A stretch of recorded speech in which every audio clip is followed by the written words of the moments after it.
Hey everyone, it's Michael. I hope you're doing well today, and I have a review here for the animated Batman movie that tied into the 2004 The Batman cartoon. I just finished watching all the way through on Blu-ray. I did a review within the last couple of days. You guys probably have already seen that already for you folks out there who care. But this is the only movie, like I said, that came out of that series, and I think it came out around the time season 2 or 3 were going on in 2005. It's about an hour and 20 minutes long, and it flies by on top of that. And that movie is The Batman versus Dracula.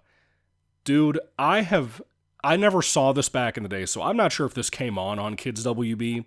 I would be shocked if it did, because it feels like a Halloween special, but like, it has blood and stuff. Not gore, but blood, because it's vampire themed and Dracula themed. But at the same time, I'm pretty sure it's a straight-to-video movie, period. Never been on TV. Kind of like Return of the Joker kind of was, if I remember correctly. And speaking of that, just so you understand where I'm coming from with what I'm about to say, and if you've seen the film, you probably already know what I'm going to say because I liked the show so much. I love the show in a lot of ways. Not a wasted episode in there. It's really good pretty much from beginning to end. If you haven't seen that show, go watch it. But you don't have to watch this movie, just so you know. There's no spoilers in this review. I pretty much think that Batman Beyond Return of the Joker is probably my favorite Batman animated movie. I know that's probably a little controversial, but not really if we're being honest. This is my second favorite at this point. Now, I love Under the Red Hood. I think it's really, really good. It may possibly be better than this. But I am a horror fan, and I love Batman, and I love when they blend Batman really well into horror more, with movies and shows and stuff. And I gotta tell you, man, this may be an animated movie for kids.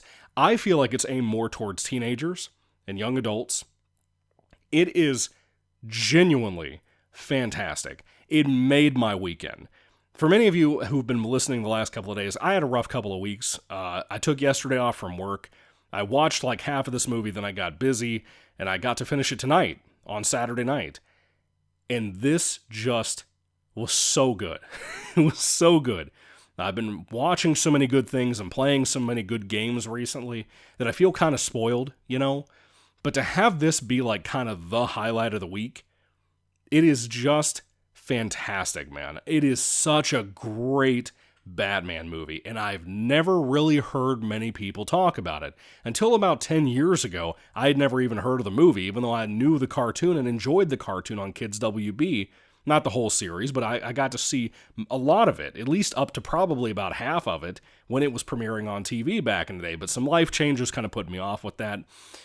Point is, I never saw this. This is the first time I've watched it.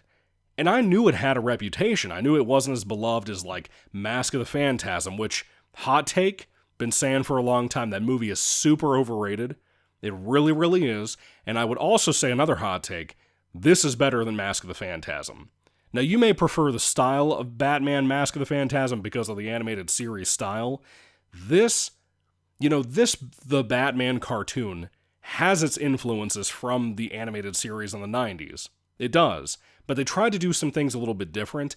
This feels more inspired by the animated series and Mask of Phantasm and Sub-Zero and all those different things. If you like that original animated series and you don't want to watch the Batman cartoon, you should watch this. Because like I said, you don't need to know anything going into it. Just check it out. I promise you're going to dig it. From the get-go, it's very horror-esque. And obviously, because it's vampire-themed, it's Dracula in it, for God's sake. But before I even get to the plot, let me tell you, this was genuinely, at times, if I had seen this when I was a kid, and I mean an actual kid, like when I was 11 in 2005 or 10 or whatever I was when this would have released, I think this would have actually scared me. In the same way something like Goosebumps used to scare me, or Are You Afraid of the Dark used to scare me, but in cartoon form. It's something genuinely like Batman Beyond Return of the Joker's unrated cut, that there are moments in that movie, just like here, that stuck with me my entire life because of how shockingly dark and eerie they were. And you could get away with a little bit more in a movie like this a few years after Batman Beyond Return of the Joker. So this has more to it. It is not afraid to delve into being scarier, into being darker, more horrific, There are deaths in this movie, and I'm not talking about people just becoming vampires. Some of those that do are kind of creepy. A lot of them are more like a zombie type of follower of Dracula. Dracula himself goes from being a corpse at the beginning, like a straight out dead, shriveled up guy, into pretty much what you see in the movie itself of a regular, probably 30 or 40-year-old Dracula. From all the blood that he consumes. And like I said, it's not a gory movie, but it is a bloody film. They don't get away from the idea of like blood going on the screen, not from somebody's neck, but from off screen. They have characters die all the time, characters that you know die in this movie. And again, not as vampires. That may pique your interest. It may surprise you if you haven't seen this. But let me get to the plot finally after raving already about how good this was. The title doesn't do this movie justice. It is not just like a straight-out retelling of Dracula, like I'm sick to death of seeing. Even though I like a chunk of that book from Bram Stoker, I love the old Bela Lugosi film. Nosferatu, the old black and white film, is pretty creepy in a lot of ways, even though it's a silent movie. I'm a fan of Dracula, but specifically the Universal Monsters version with Bela's only movie. The problem that I have is that too many Dracula films come out retelling the movie and the book over and over and over again.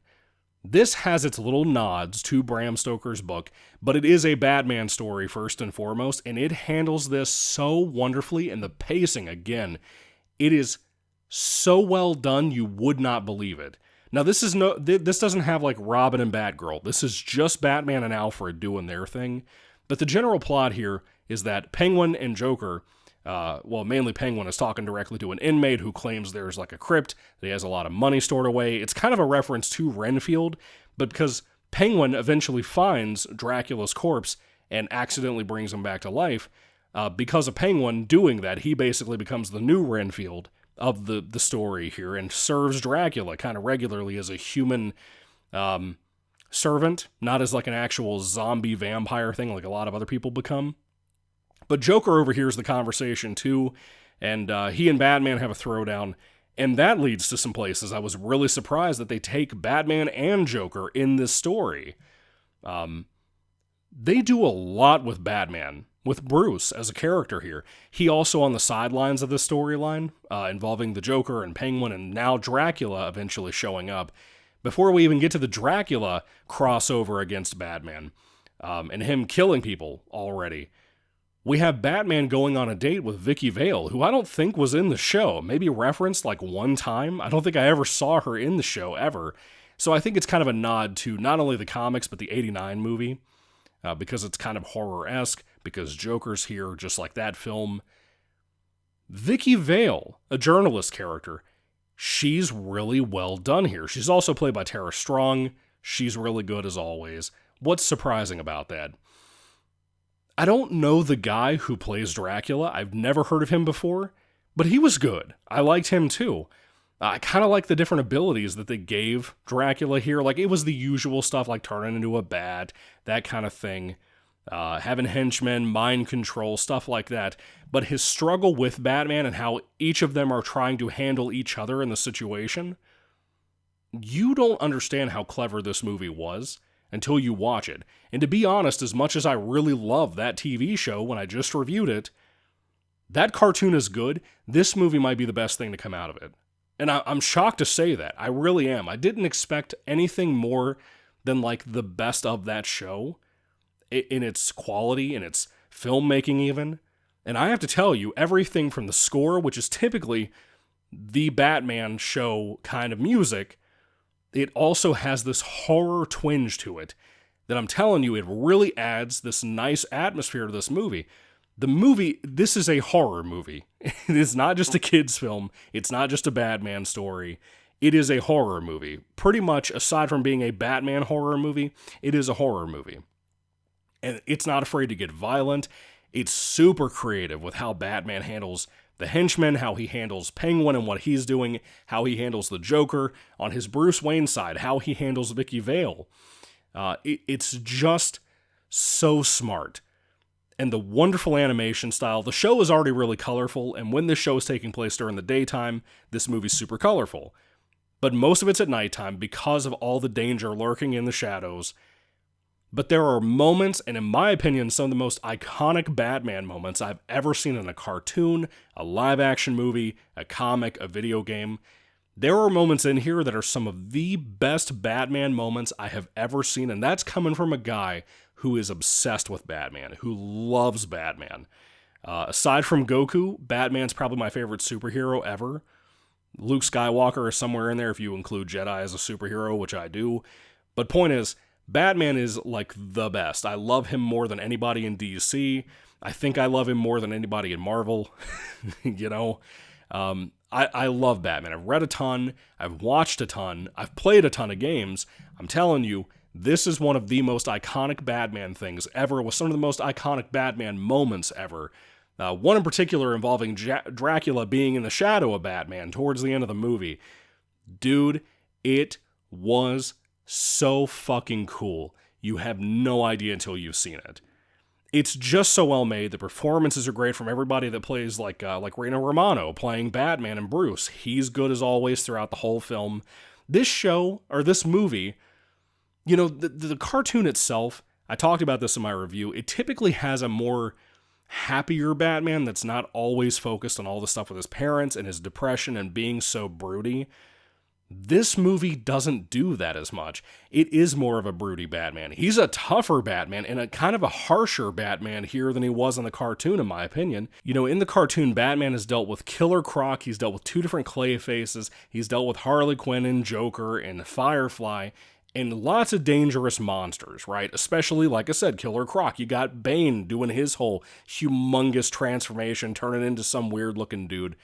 Batman has dealt with dangerous people before, and yet in this movie, Dracula poses more of a threat, in my opinion, to him than almost anybody in the show did, and they really represent that. And what I mean by that, what that translates out to, is that Batman gets his ass beat so much in this movie, and he just keeps getting up. But it's kind of tough to watch, even though it's a cartoon, because of how much he gets beat up. If you have not seen Batman vs. Dracula, you owe it to yourself to give it a chance, to check it out. I think you'll love it. I think whether you've seen that cartoon, whether you've seen anything from the cartoons at all, if you don't even like that type of thing, but you like horror, you like Dracula, you like Batman, you should watch this. I think it adds so much to animated Batman stuff.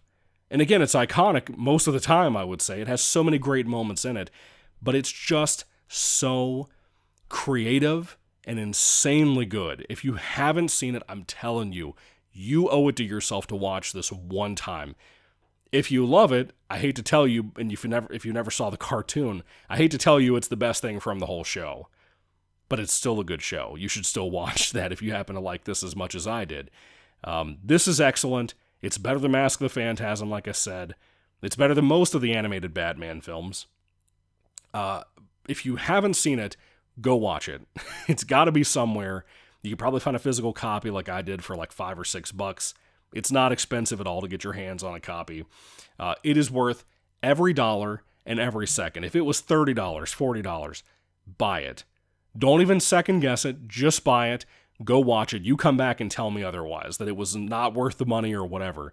I dare you. I double dog dare you. Anyway, The Batman vs. Dracula, excellent film. If you haven't seen it before, you should. If you have seen it, let me know what you think about it and the cartoon show it's coming from down in the comments section down below. I would love to hear everything you guys have to say about it. I cannot believe, since yesterday, that this is as excellent as it was. It is one of the best animated movies I think I've ever seen, superhero or otherwise. You know, people out there love things like All-Star Superman, the movie and the comic. I would so much rather rewatch this, like 1,000,000 times over most DC and Marvel animated movies, and even a lot of the live-action films. I think this is better than those most of the time, to be honest with you. But, yeah, check it out. Thank you guys for watching. God bless you all. Go check out my review for the TV show, too, in case you're interested for that. And catch you guys later. God bless you again. Goodbye.